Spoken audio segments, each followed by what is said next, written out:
This is the Creative Funding Show, a podcast for authors, YouTubers, and podcasters who want to fund the work they love.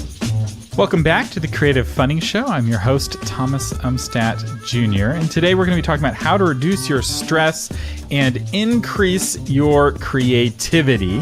Just as a creative person, stress is often your biggest enemy, and busy work keeps you from getting the actual creative work done, whether it's a YouTube show or a podcast or a book. And to help us with this is expert on positive productivity, Kim Sutton. She's the host of the Positive Productivity Podcast. She runs a team of 10 people, and she has 5 little ones in the house. So you can say she knows a thing or two about productivity. Kim, welcome to the Creative Funding Show. Oh, I'm so thrilled to be here. Thank you so much for having me. So one of the things you talk about on the Positive Productivity Podcast, which of course we'll have a link to, is building systems and processes to help reduce the amount of work that you have to do so that you do only what you can do. So if you're an artist, you're the only one who can create your art. You're the only one who can sing your songs. And I wanted to specifically talk about working with VAs, a virtual assistant. What is a VA? What is a virtual assistant? A virtual assistant is a remote employee. Well, I don't even want to say employee because that technically by law, that's not the proper way to say it, but a contractor, independent contractor who will handle all types of tasks from cleaning out your email to calendar management, social media posting, basically anything that you can possibly imagine. They can handle it from afar so that you don't have to. You could almost say they're a virtual manager. Oh, yeah, absolutely. So if you're a big time band, you have a manager that handles all the business side of things. But a virtual assistant is way less expensive and way easier to get than an actual manager, and with less strings attached. So give us an idea of some of the different tasks that virtual assistants could take off the hands of a creator. So I have a couple, and I do have a manager, Thomas, who constantly keeps me in line. And I think once we start growing, we should all have one. But my assistants are taking care of all the social media posts, from marketing the podcast across all social media platforms, marketing the blogs, doing guest outreach for me. My podcast editing team actually started as a VA team that I had hired, and they wanted to give podcast editing a try. And I said, sure. And they just took off with it, and it was amazing. So the person who handles my bookkeeping is one of my VAs. And oh my gosh, I could go on and on and on, but basically every day now, and it took me 6 years in business to figure this out. I've started to ask myself, do I need to be doing this myself? And what is the cost going to be of me doing this task myself, or should I be delegating it to somebody else on my team? And that took so long. I'm stubborn.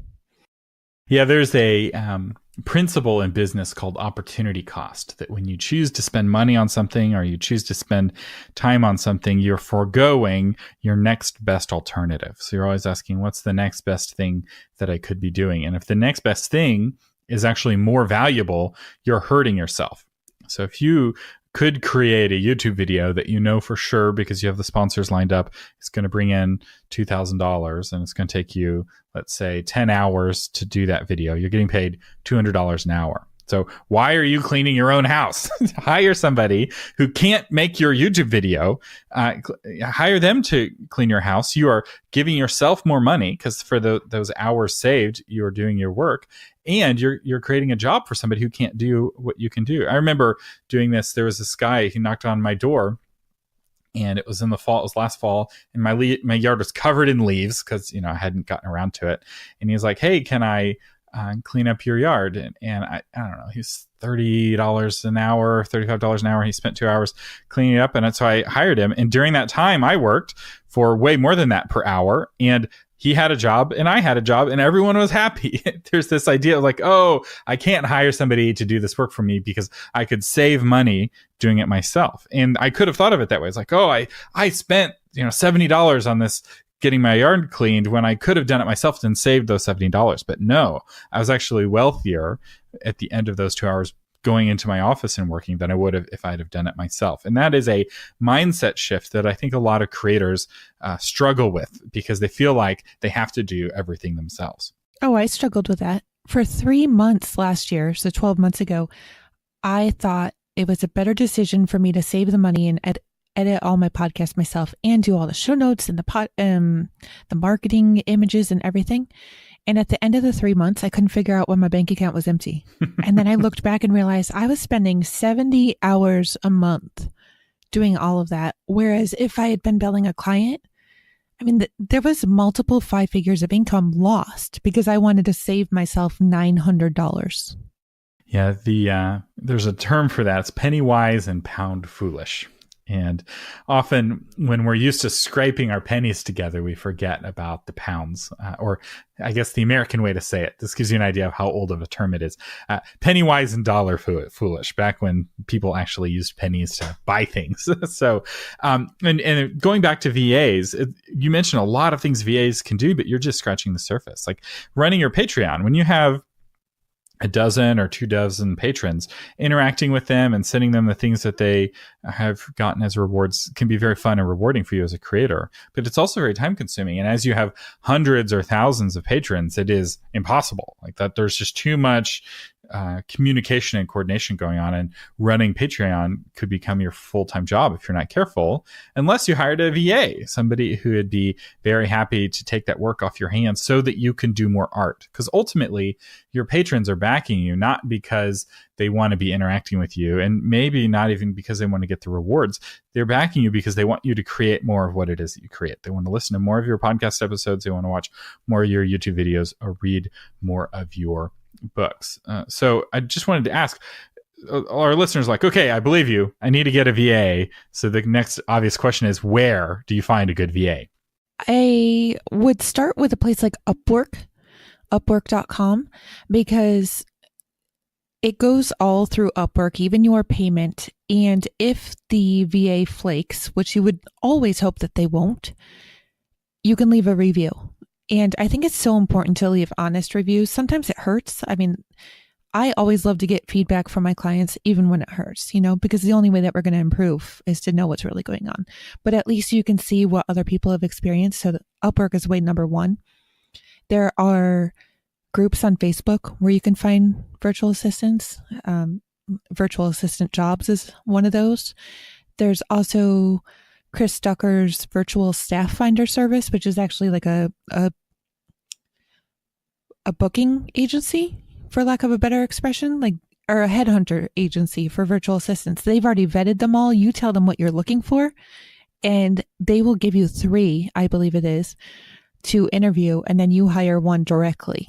And those are all from the Philippines. So if you're not ready to pay American rates yet, or even Canadian rates, there are much more affordable options overseas. And I personally love that because work is getting done while I'm sleeping. That's right. And the American dollar spends really well in those other countries. The US dollar is really strong right now in terms of exchange rates, which makes buying things from abroad more expensive for us. But it makes hiring people from abroad. It means selling things more expensive for us. It means buying things or labor from abroad cheaper. Got to get my economics straight, or my business friends will correct me. And I will tell you, we had a similar experience to this with Upwork, or one of the companies that Upwork purchased. Back when I ran a web agency, and I still have a bunch of clients there, one of the services that we provided that distinguished ourselves is that we would update WordPress as soon as updates came out, and we would update all of the plugins. And that is a very labor-intensive job because you got to create a backup of the website, and you got to install the plugins, you got to update WordPress, and if something goes wrong, you got to fix it, and there's a procedure for how to do that.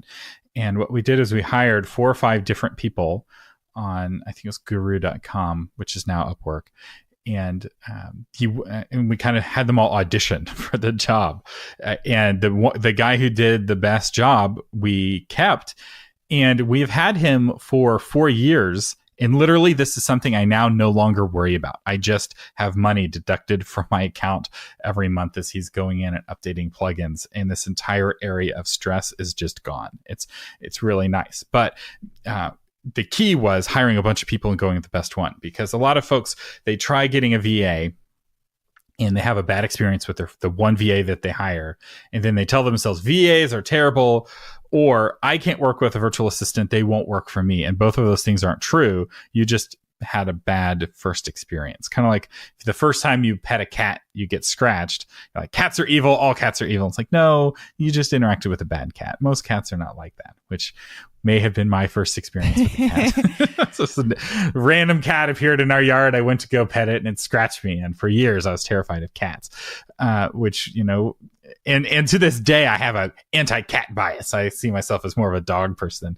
which is unfair to cats, I realize. And they make for great photos on YouTube. But what are some tips you have for working with VAs? Number one, you have to have a communication policy set up.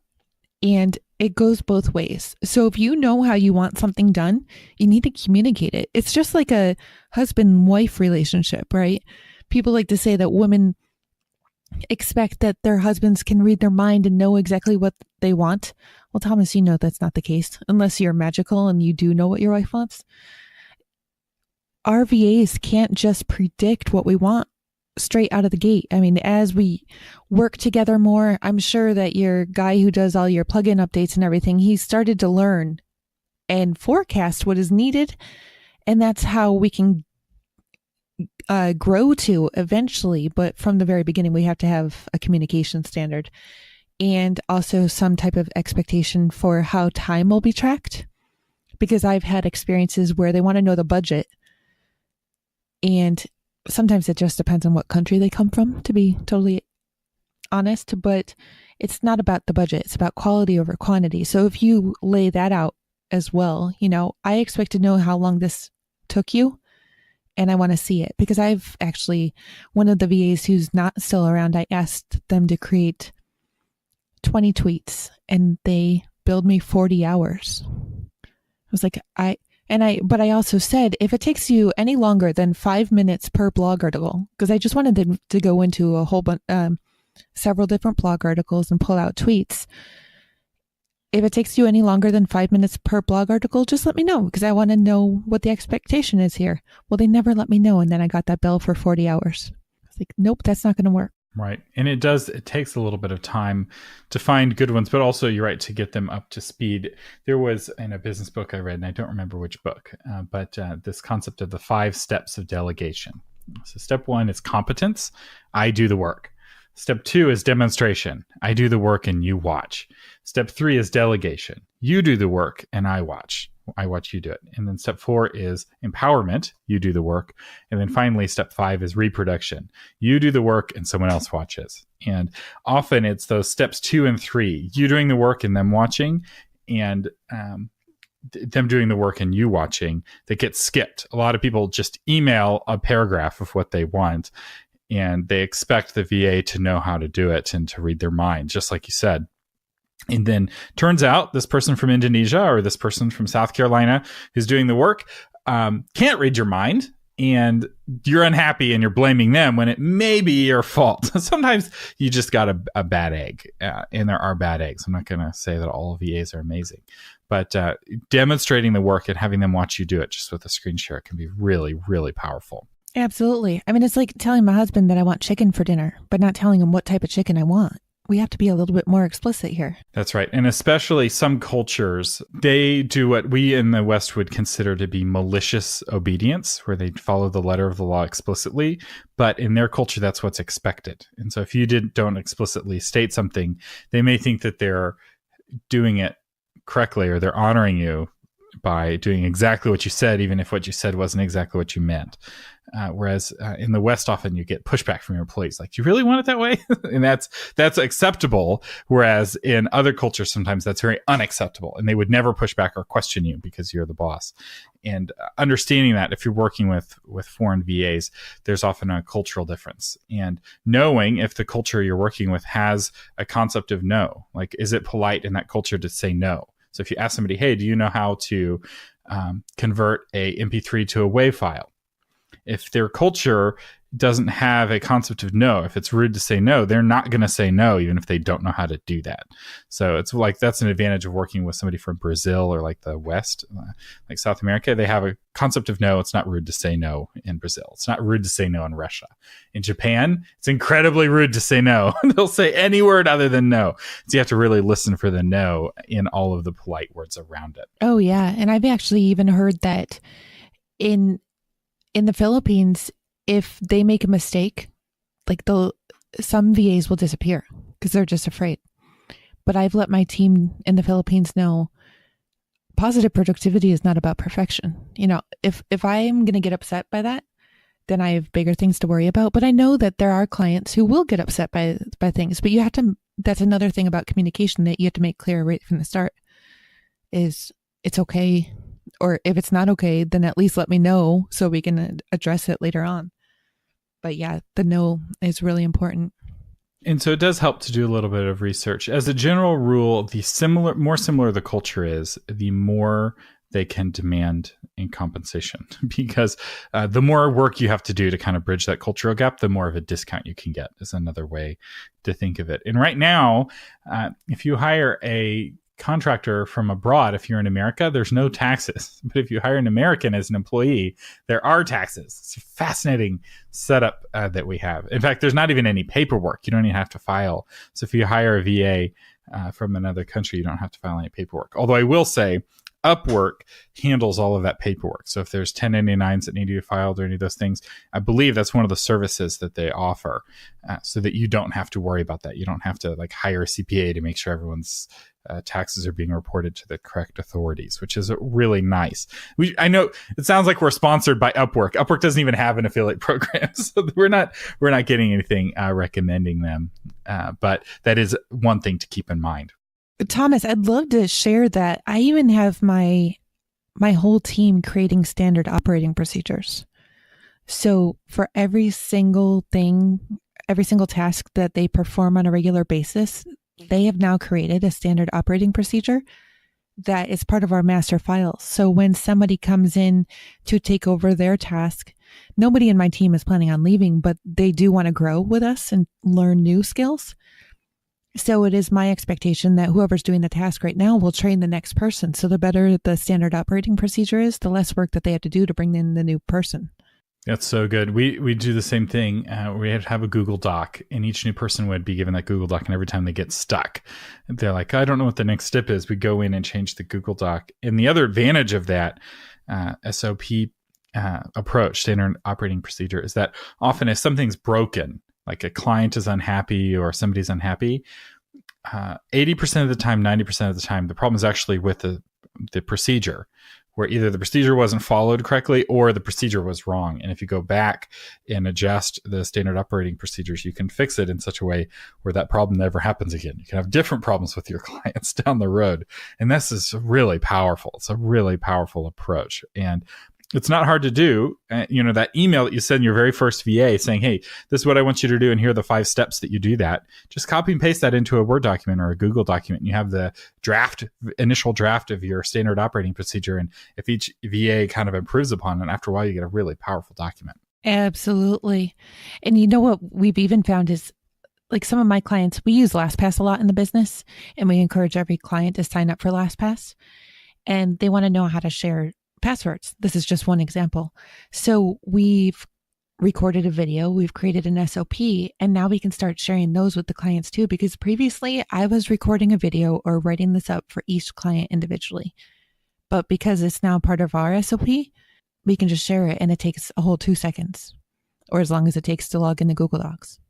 That's really good. And I want to underline that, because I know when she said LastPass, some of you started having heart palpitations because you feel that using a password management system is somehow insecure. But let me tell you what is far, far more insecure than a password management system.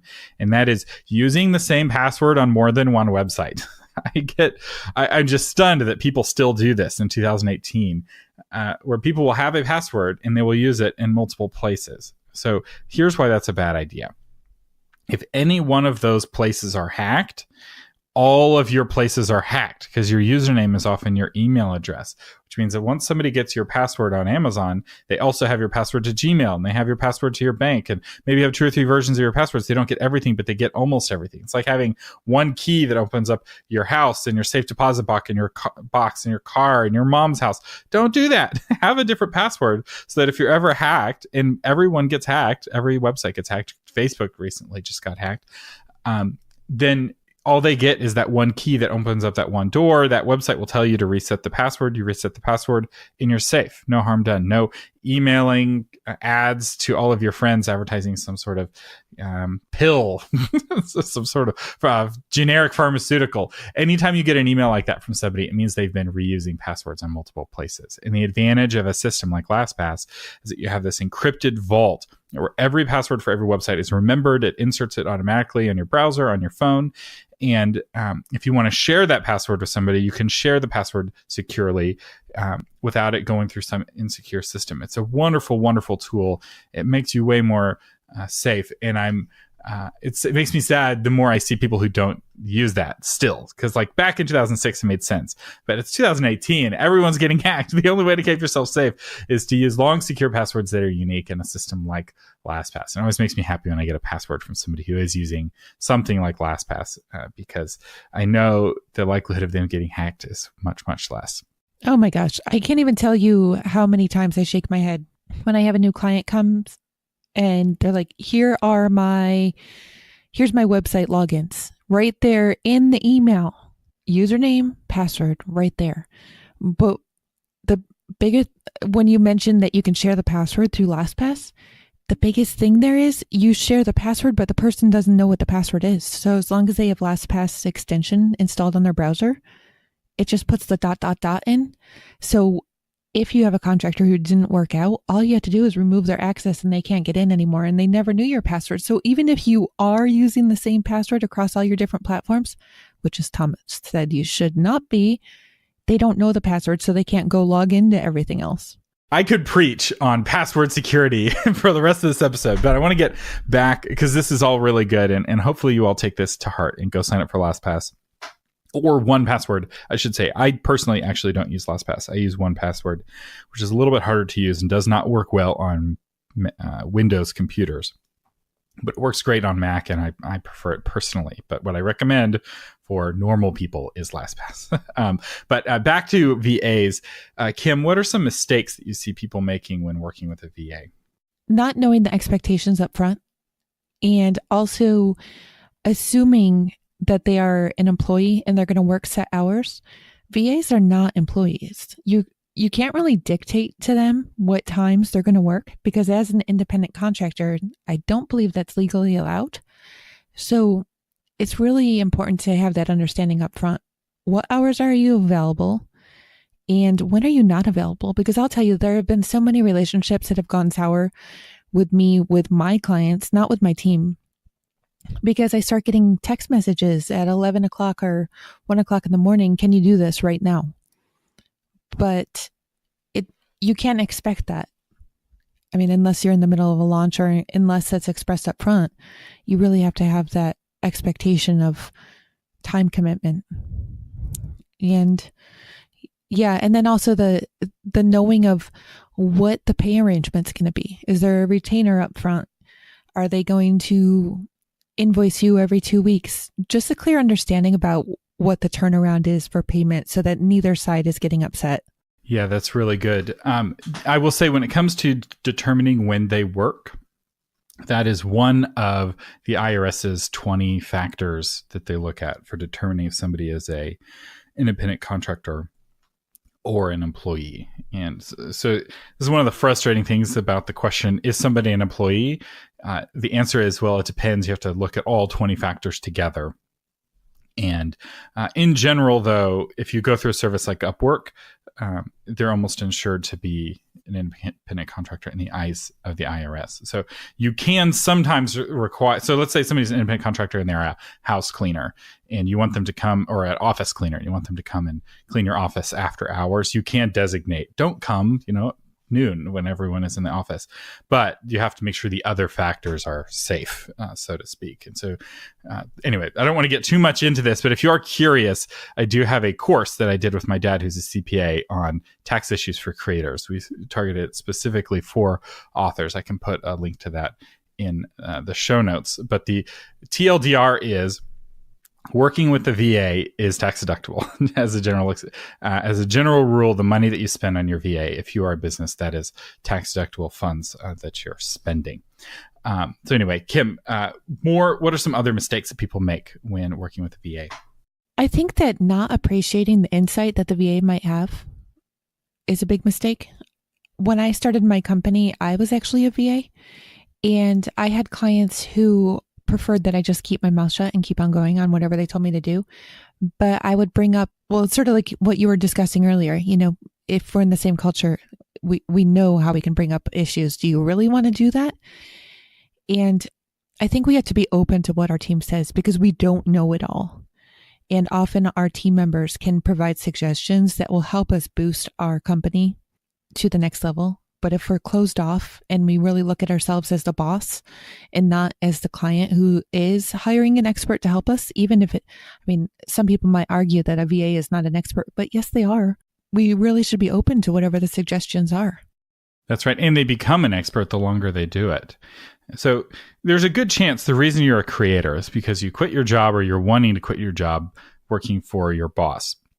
And there's a good chance the reason why you don't want to work for your boss anymore is because they don't value your opinion. And so do unto others as you would have them do unto you. There's a business principle that the person closer to the problem probably has a better solution than the person with the highest paycheck. There's this belief in business that's wrong, that the hippo is right, and the hippo is the highest paid person's opinion.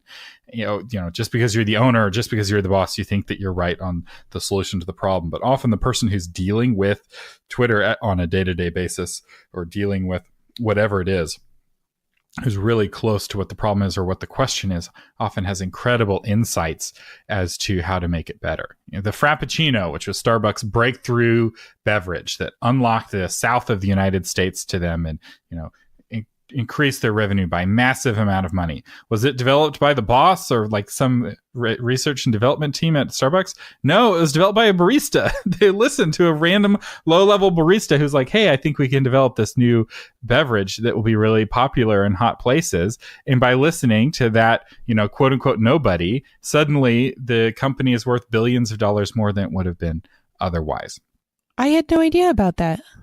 Yeah. So anyway, Kim, you're brilliant. I don't know if you realize you're $1 billion brilliance when it comes to listening to your contractors. My team knows that if they want to learn something else in the business, that all they have to do is say so. And the expectation in my company is that learning is on their time, but implementation and acting is on my time. If they want to learn how to use lead pages, then they can go through all the tutorials that they want. But then I'll give them a test page to build. And that's on mine, because they are doing something that would be taking my time. And as they get better at it, then they can be doing it more and more. And I love that, because by letting them know that they have future opportunity for growth, that's just huge. That's really good. And one final thought kind of along those lines. There's this concept in the military of commander's intent, which is like everyone on the battlefield knows what the ultimate objective is, like what we're actually trying to accomplish, so that as things don't go according to plan, that tank that you really needed got blown up and you have to improvise. If everyone understands what the ultimate goal is, they can work together and work it out. And if they need to go learn something, they go learn something, and they kind of work together and improvise. And that's really key. And that's a really great point. And encouraging your people to grow, it's a lot easier to grow a better teammate than it is to find a better teammate. Often as bosses, we're like, oh, the grass is always greener on the other side. This new person I'm going to hire is definitely better than the person I already have. It's like, are they though? Are they really? Like, you're going to have to teach them so much that you've forgotten that you taught the person you already have, that it may be more worth it to invest in your folks. And I will say, final tip on this: if you're working with millennials really want to be invested in. They want to learn. They're very hungry to learn, often more interested in learning and self-improvement than they are in actual like dollars and cents, in my experience. And if they don't feel like they're learning, they may quit for a less paying job where they'll learn and grow. And So just something to keep in mind. Okay, so Kim, you've dropped some incredible knowledge bombs on our audience. We really appreciate you coming on the show. For people who want to find out more about you or follow you on the interwebs, where should they go? Oh, thank you for giving me that opportunity. TheKimSutton.com is my personal brand page, and you can find the Positive Productivity podcast right there. And then my agency page for our marketing and automation services is at positiveproductivity.net. All right, and we will have links to all of those as well as Kim's social media. So if you want to follow her on Twitter, Instagram, LinkedIn, Facebook, just scroll down in your app and you can find Kim Sutton. Kim, thank you so much for joining us today on the Creative Funding Show. Thank you so much for having me, Thomas. And if you'd like to learn more or subscribe to the Creative Funding Show, go to creativefunding.show. I'm Thomas Umstattd Jr. Thank you for listening.